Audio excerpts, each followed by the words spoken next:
Happy November. Whoa. Whew. I needed this reminder, so in case you need it too, roller skating is fun. Roller skating is meant to be fun. I grew up competitive roller skating and training, needing to be as perfect as possible for competition. I grew up that way. That is how I was trained. That is how I learned how to roller skate. And now roller skating is very different for me. It is fun. And I know a lot of you are in that boat where it is recreation, it is fun, it is your escape, it is a form of exercise. It is so many things to so many of us. So this is your reminder in case you have forgotten, which I do from time to time, roller skating is fun. All of this that I teach every month is for fun. Yes, I want you to focus on the technique. I want you to learn. I want you to be safe. I want you to challenge yourself. But in the end, it's fun. We have wheels on our feet and we are moving. We are controlling the skates under our feet. That alone is amazing and so much fun. You can buy a membership. You can gain access to hundreds of drills, skills, and choreography tutorials all through my website, thatnicolefiore.com, or on my YouTube channel through the memberships there. All right, let's talk about what is new this month. We have two new skills. We have the outer forward upright spin, and we have an outer back rocker turn. So we have a new spin and we have a new turn. But there's so much more to go over, and I want to make sure I am clear on this. Every month I build a structure, a practice schedule, and it includes drills, skills, and choreography. And apart from our main focuses for each week, I divide it into 4 weeks. Aside from that, we have about 3 skills every week to practice. And those skills support the main skills of that week. So it all comes together and it's one big happy family to help us throughout the month. At the end of every month, I encourage you to submit your progress. I want you to film whatever you are proud of, whatever you've been working on, drills, skills, choreography, anything like that that you are proud of. I want you to keep track of it. If you submit it to me, I create a video at the end of every month that is the entire community that has submitted their progress, and it is so much fun. If you don't submit it, that is totally okay, but I do encourage you to keep track of your progress. It is amazing to look back on, maybe not in the moment. I know we are our worst critics. It can be awful to watch yourself, but in the end, it is amazing to look back at your progress. Okay, week 1. We are doing drills 14 and the outer forward upright spin. Drills 14 is all about using your free leg and controlling that free leg. Now, let me remind you, our skates are very heavy. So we're going to use that to our advantage. We will be using our free leg in front, to the side, and to the back, and moving it from the front to the back, around to the side. All of that requires so many little muscles that we don't use in day-to-day life. So it's really important to check out the drills and make sure you do those as much as possible. I promise you, those will help your skating immensely. The outer forward upright spin is our main skill of week 1, and this spin is really a tight outer forward edge. So you can ease your way into it. It is a fairly difficult spin, but the reality is you can ease your way into it gradually over time. You don't have to hit that spin right away. Practice your outer forward edges, practice tightening those edges, and practice your body positions. Speaking of body positions, I am the first to tell you I don't do this spin technically correct. The technical version is keeping your body very steady in a line, diagonal line for your outer forward edge. I do my body the opposite direction. So I technically do this spin wrong. I can talk about that for a very long time. The short version is, if you're not being judged in competition, you don't necessarily need to do it, like I said at the beginning, perfect. You can kind of adjust things to make it more fun for you, as long as the fundamentals are the same. So for the technically correct spin, your core is rotated, it's tightened, you're leaning a little bit, you're rotating a little bit. Same goes for my incorrect way. It is tightened, I'm leaning, I'm rotating a little bit. Now my shoulders are going the opposite way. So there are a lot of different things for a lot of different skills that we can change that may not be technically perfect or technically correct. And as long as we keep the fundamentals the same and we are safe and we know what we're doing, we're aware of what we're doing, we should be good to go. All right, to practice that skill, we have the strong outer forward edges. Now this video talks about how to adjust your trucks at the very beginning of the video, and we go step by step where to focus, where to put your pressure, how to position your body for a strong outer forward edge. I always talk about our edges and how much we need to come back to our edges. No matter what level skater you are, doesn't matter if you've been skating for 50 years or if you've been skating for 5 minutes, we have to focus on our edges. So that brings us to our outer forward loop, which is the next thing I want us to practice this week. Our outer forward loop is basically a different version of the outer forward upright spin. But when you're doing the loop, we want to work on that free leg. So back to drills 14, we need to control that free leg. And when we do the loop, we go one time around and then we have to pass our free leg through to finish the loop. When we do that, we have to make sure that we are not moving our hips too much. We are strictly controlling that free leg and using it to help us. Lastly, this week, I want us to do our corkscrew spin. Now, the corkscrew spin is another spin, but it is kind of an assisted outer forward upright spin. This is because both feet are on the ground. So this is one of my favorite skills to do in a small space, or like in my kitchen. I was making dinner last night with my skates on, and I was doing like a downtown into a corkscrew spin because that's what I could fit in my kitchen. So it's a really fun one to practice. Both feet are on the ground, meaning that it could be easier for you. It's easier for some people, it's more difficult for other people, but it is really focusing in on that outer forward edge. So that same edge for our outer forward upright spin. On to week 2. We are doing choreography to Ain't No Mountain High Enough. Ain't No Mountain, I think is the actual title, but it's by Marvin Gaye and Tammy Terrell. This song, I don't want to speak for everyone, but I think this is a song that everyone knows and most people love. Question mark? It's a really good song. It's not too fast, but of course I love quick choreography. I want to challenge you to move quickly, to develop those fast twitch muscles and engage them when you are on skates, but all of my choreography has skills hidden in it. It's like a secret way of practicing, a more fun way of practicing. So all of the skills that are in this piece of choreography are actual skills videos that you can check out, but you don't need to know how to do the skill before you check out the choreography. You can learn the choreography without knowing how to do the skill, because I do tend to do a brief description on how to do it, where to put your weight, where to put your body within the choreography. So if you haven't learned the skill yet, that's okay. Check out the choreography, go back to the skill, and check that out. Okay, for our practice this week, we have 3 different skills, starting with the half flip.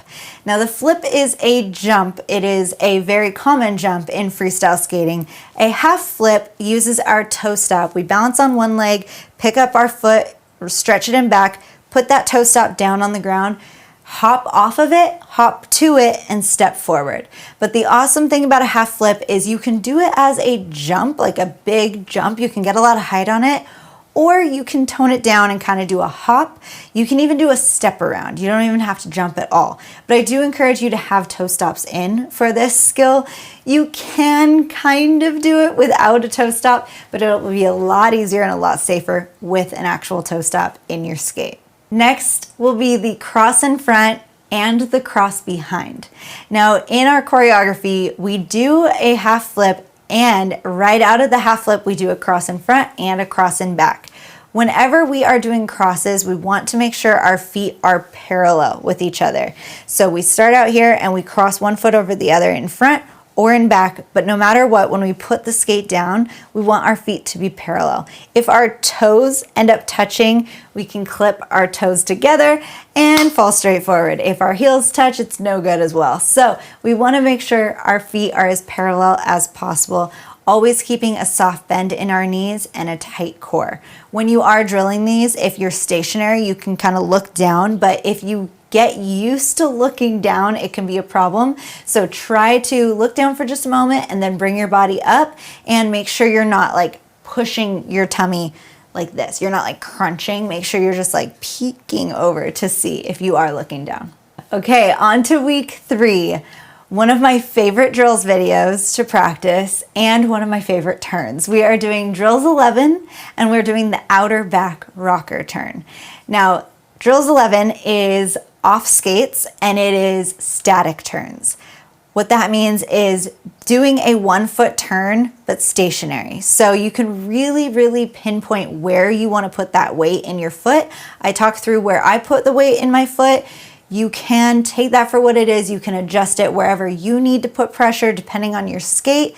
But I really do suggest practicing your turns off skates as well as on skates. So if you are practicing your 1-foot turns, take those skates off, figure out where you're comfortable putting the pressure in your actual foot, and then put your skate on and try to do it with your skate on. It will feel different because obviously you have wheels under your feet now when you have skates on, but the pressure should be the same.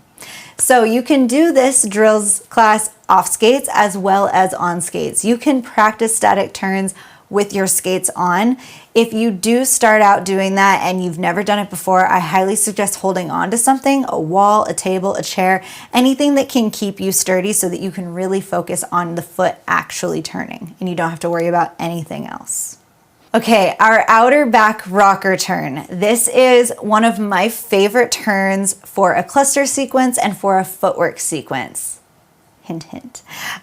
We will be working on that next month. Shh, don't tell anyone else. The outer back rocker turn, I start it from a backward swing. So I'm starting on an outer back edge. I swing my free leg through and the rocker cusps or turns into the circle you were just on. So if you actually picture, and in the skills video, I draw a pretty terrible diagram, but a diagram nonetheless, but you are on an outer back edge. I don't know why I'm drawing it. You're on an outer back edge and you continue that edge, you deepen it, and then you turn.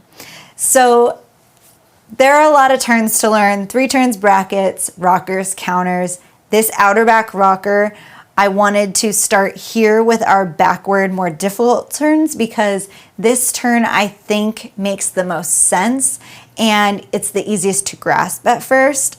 Also, an amazing thing about this turn is when you deepen the edge a lot and you have a nice edge entering it and a nice edge leaving it, you only have to turn like a tiny bit. You don't have to do a full turn like a 3 turn. So it actually can become easier once you deepen those edges and get really used to pressing your edges. Makes me happy.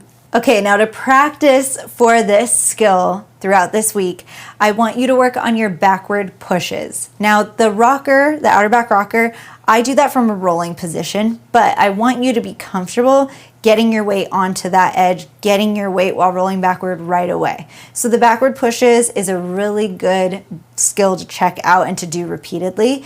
You can push from a standstill, you can push while rolling. We go over all of that. Body position is most important. Keeping your hips back when you are first learning it is super important. Next, I want you to go into your outer edge swings. Now, like I said, the outer back rocker turn, I like to swing my free leg through. I do a lot with my free leg on the rocker turn to make it a little bit easier. You don't have to. You can go from that extended position and just simply turn. You don't have to change anything, but I want you to get comfortable moving your free leg.